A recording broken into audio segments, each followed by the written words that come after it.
to see an icon make her long-awaited return to the stage. Today, we get to hear what this moment means to her directly from her. So please join me in welcoming Rihanna.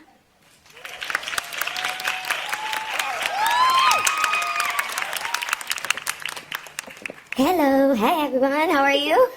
Good morning. Hey. Come get comfy with me here. Okay. It's so nice to have you here. Thank you, it's my pleasure, it's my pleasure. Listen, I know you've been working really, really hard to get ready for this show and probably haven't gotten enough sleep, but you still look like you're glowing from within. Is that the Fenty highlighter, or you're just excited to hang out with us this morning? The Fenty highlighter is definitely helping today because I have yet to sleep. We were working at the venue all last night and I kind of just stayed there, ended up in a prep, and somehow I'm here at a press conference right now. Here and smiling at a press conference, and you still have a long day ahead. You have rehearsals later. So, you know, going into a show like this, we all know you're going to put on an incredible show and we're so excited. But at the end of the day, you're still a human, right? And you still need to get yourself mentally ready for this. So how do you prepare for a date like today? I listened to Needed Me about 100 times this morning and I felt good to go, but you probably have a better strategy. A day like today? And a day like Sunday. Sunday. Now that's the one. I mean, I've been so focused on the Super Bowl, I totally forgot that my birthday is coming up. I totally forgot about Valentine's Day. I am just like, Super Bowl, Super Bowl, Super Bowl. So it's a lot of preparation, a lot of moving parts. And this week, this is the week that it really is being tested. Everyone, we're just tightening up everything. Everybody's dialing in, everybody's tuning up. And a lot of moving parts. I mean, it's literally like 300 to 400 people breaking the stage down and building it back up and getting it out in 8 minutes. It's incredible. It's almost impossible. But if it's impossible, that means you could do it. Because you've always been that person who could do it. I don't know that I could do that in 8 minutes, but we're excited to do the Super Bowl.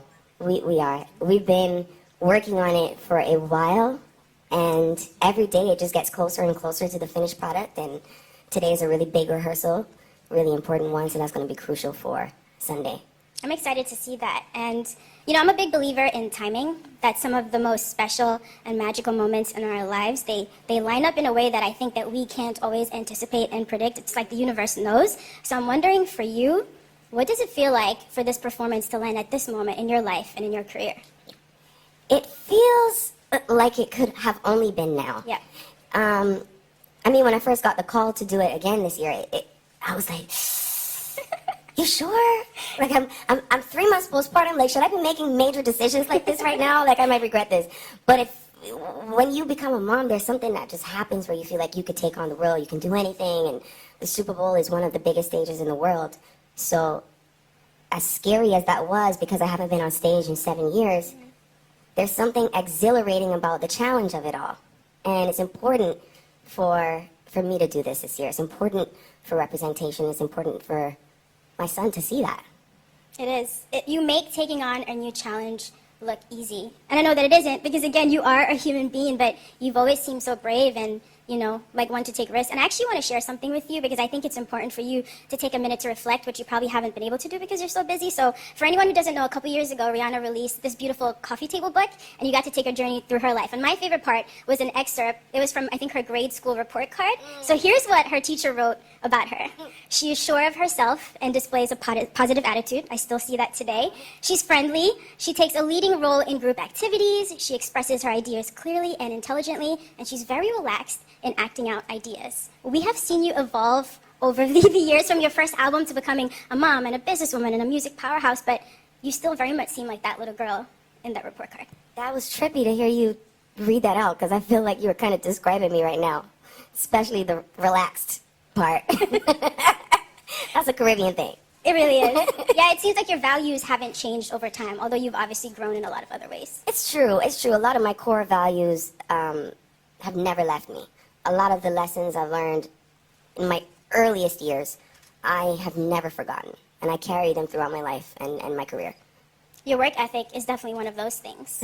Thank you. You are immensely talented, but it takes a special kind of person to put in the work that you've done over the years, and I think we're going to see that displayed, you know, at the Apple Music Halftime Show on Sunday. So tell me what it was like actually putting the show together, starting with the set list. You went on this incredible run, I think, from your first album up until... What was it like revisiting those to build a set list? The set list was the biggest challenge. That was the hardest part. Deciding how to maximize 13 minutes, but also celebrate. That's what this show is going to be. It's going to be a celebration of my catalog in the best way that we could have put it together. And you only have 13 minutes. That's the challenge. So you're trying to cram 17 years of work into 13 minutes. So it's difficult. But some songs we had to lose because of that, and that's going to be okay. But I think we did a pretty good job at narrowing it down. Was there trial and error? As you started rehearsals, were you running through set lists and tweaking, realizing this didn't work in this moment? Oh, yeah. Oh, my God. There are probably about 39 versions of the set list right now. Wow. Yeah. I think we're on to our 39th. I mean, every little change counts. Whether I want like a guitar cut out, something muted, something added, or just put in a whole new song, or take out a whole song. Like, every time I make a change, something has to be updated. Anti was the first time that I took my time making an album while not being on tour. And that frustrated my fans a bit, and here I am doing it again to them. But Anti, for sure, top favorite album I've ever made. A great album. Thank you, Anissa. Thank you. And we have one more question from NFL Play 60 Super Kid. Hi, I'm Julia. My question. Hello. And my question is, when you first started pursuing music, what was the most important thing you learned in order to succeed in the industry? To stay humble. Stay humble, because if not, this industry will humble you one way or the other. And, my humility came from my childhood, growing up in the Caribbean, and growing up in my household with my mom. She's a very humble woman. Her mom was a very humble woman. And I've never lost sight of that. That's very important to me. I often fear the pedestal that the world can put you on, and I always want to feel my feet on the ground. That makes me feel safe. Thank you. That was such a great question. That was a great question. Yeah, and a great answer, and that's why we appreciate you. You always seem so grounded, no matter what's going on around you. And Thank you. You'll never lose that magic. So thank you so much again. Congratulations. Thank you, of course. Thank you all. Have an incredible time. Thank you. We can't wait to see the Apple Music Super Bowl halftime show. And while you wait, you can listen, watch, and sing all things Rihanna. And shortly after her performance, you'll be able to stream the full halftime show in spatial audio only on Apple Music. But before Rihanna takes the biggest stage in the world, we do want to share a film that takes it back to where everything started. Premiering today, here is Run This Town. But it's about time that she